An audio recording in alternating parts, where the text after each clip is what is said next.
Bismillahirrahmanirrahim. Nigériennes, Nigériens, mes chers compatriotes. Voici un an que le Conseil national pour la sauvegarde de la patrie, CNSP, sous ma conduite, a décidé de prendre en main les destinées de notre pays, le Niger.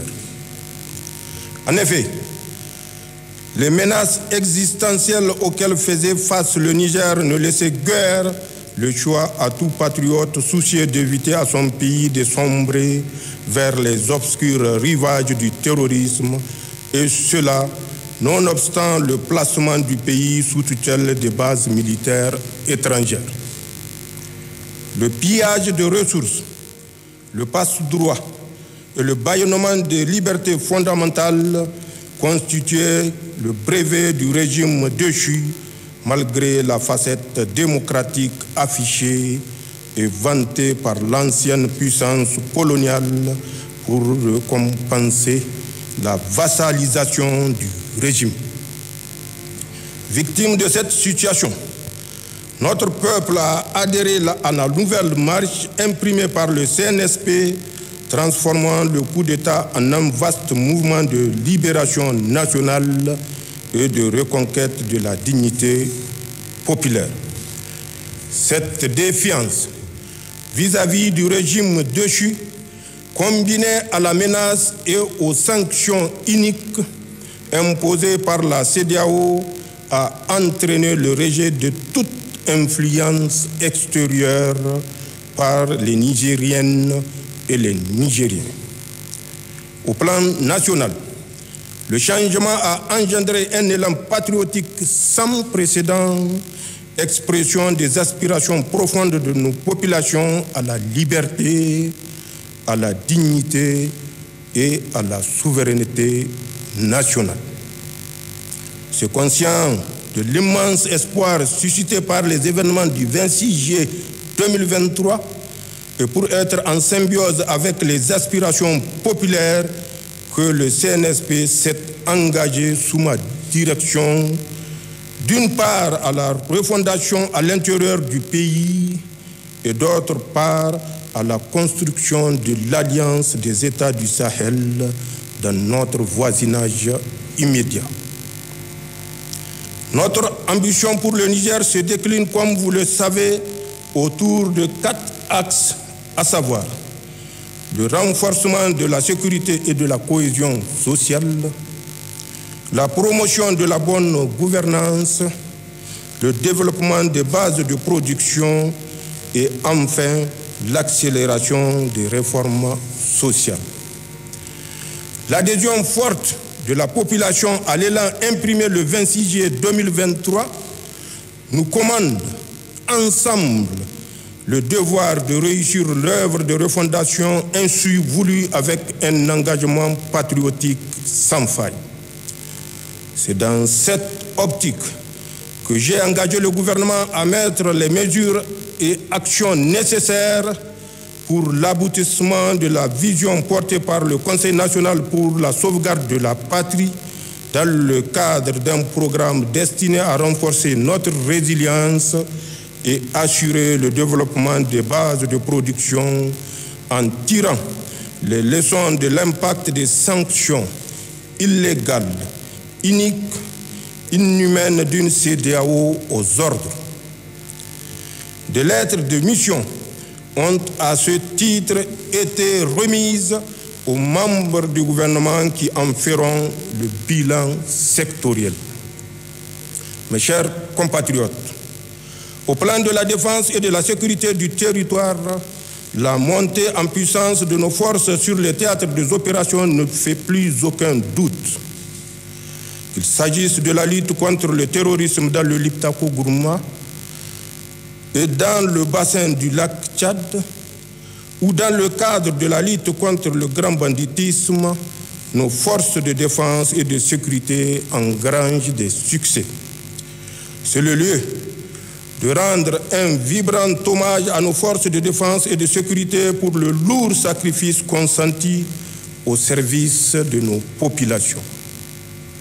La nation entière, à travers moi, exprime sa reconnaissance à votre endroit et manifeste sa solidarité envers les veuves et les orphelins des soldats tombés sur le champ d'honneur.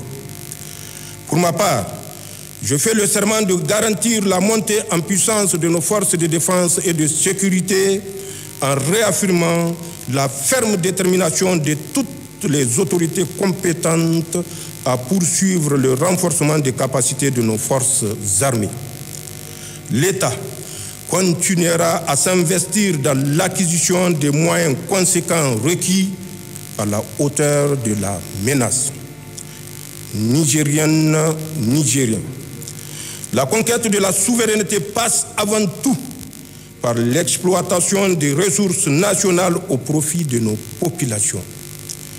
À cette fin, j'ai lancé dans toutes les régions du pays le programme de grande irrigation dont l'objectif vise à assurer l'exploitation optimale des potentiels agro-pastoral en vue de l'atteinte de notre souveraineté alimentaire. Ce programme phare engagé sur financement propre promet des résultats satisfaisants. S'agissant de la souveraineté sur nos ressources extractives, elle s'édifiera à travers la promotion du principe de contenu local dont l'objectif réside dans l'obligation faite aux industries minières et pétrolières d'utiliser prioritairement le micro et moyenne entreprise locale et le personnel national. Une ordonnance sera très prochainement adoptée à cet effet. Dans l'affirmation de notre souveraineté, le Conseil national pour la sauvegarde de la patrie entend faire respecter rigoureusement et sans discrimination toutes les dispositions de législation minière et pétrolière.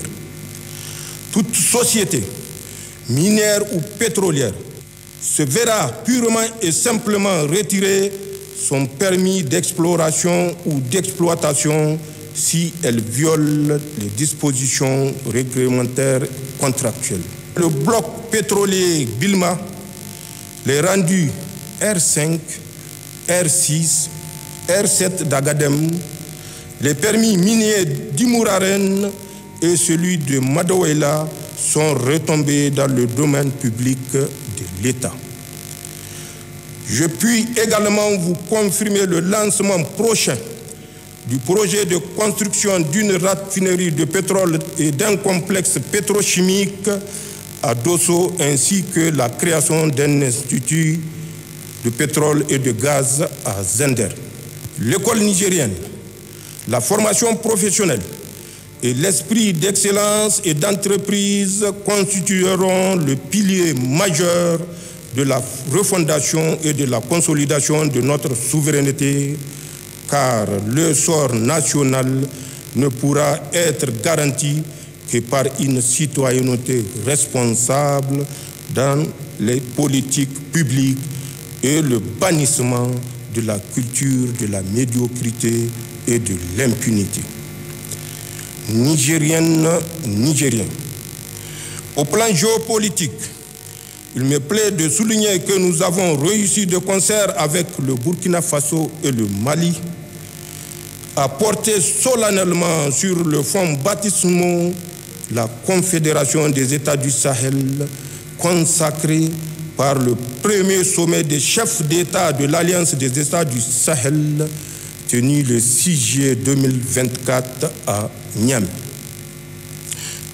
Le passage au pas de charge de l'Alliance des États du Sahel à la Confédération des États du Sahel franchi en l'espace de 10 mois à peine, et ce malgré les embûches posées par ceux que notre indépendance dérange, illustre en lui-même notre farouche volonté de bâtir sur le socle sahélien un espace souverain de sécurité et de prospérité.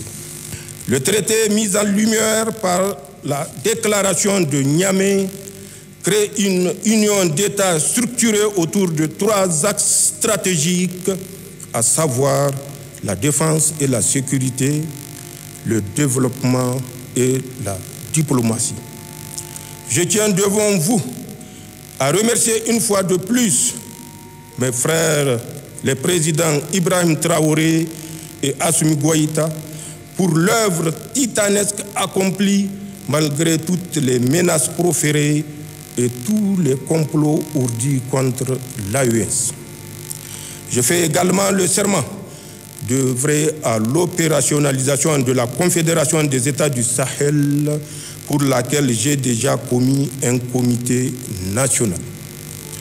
Mes chers compatriotes, soyez assurés que la voie que nous suivons est résolument sur la trajectoire de la rupture avec l'ordre néocolonial et l'établissement d'un partenariat gagnant-gagnant avec tous les pays du monde épris de paix, et ce, sans exclusive. À cet égard, le Niger respectera tous les engagements souscrits avec la communauté internationale.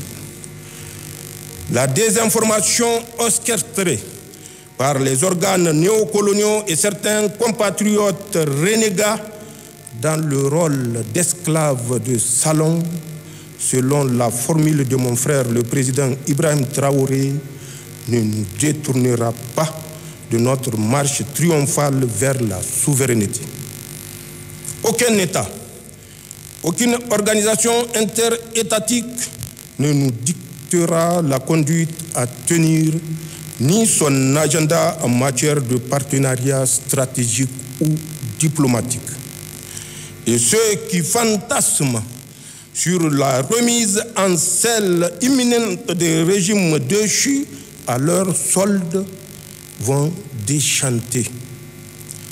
Ils devront se rendre à l'évidence avant qu'il ne soit trop tard. Notre marche vers la souveraineté pleine et entière et inexorable.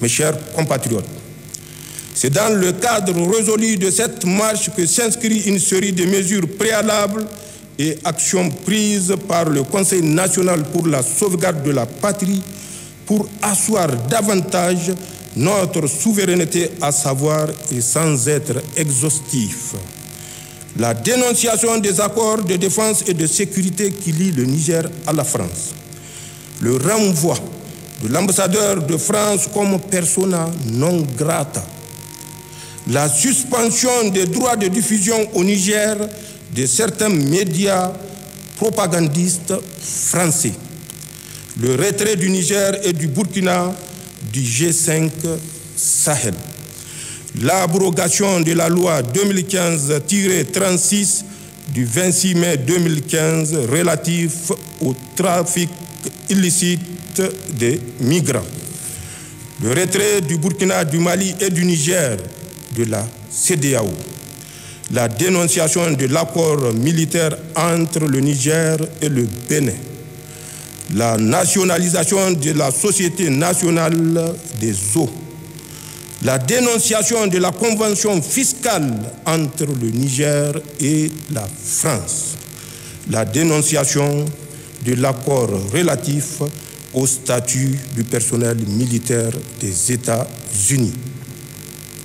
Nigériennes, Nigériens, mes chers compatriotes, d'autres mesures comme la création de la commission de lutte contre la délinquance économique, financière et fiscale, COLDEF, visent, elles, à assainir le climat socio-économique en rétablissant l'État et nos populations dans leurs droits.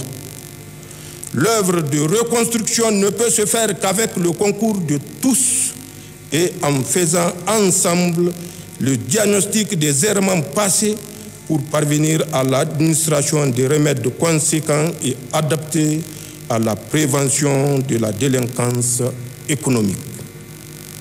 C'est dans cette optique que j'ai mis en place depuis plus de 2 mois un comité technique chargé de la synthèse des contributions issues des assises inclusives régionales, d'organiser la tenue des assises de la diaspora et de proposer les modalités d'organisation en vue de la tenue prochaine du Forum inclusif national. Zantien Kassani, Labussanino. Vive le Niger, vive la Confédération des États du Sahel. Je vous remercie.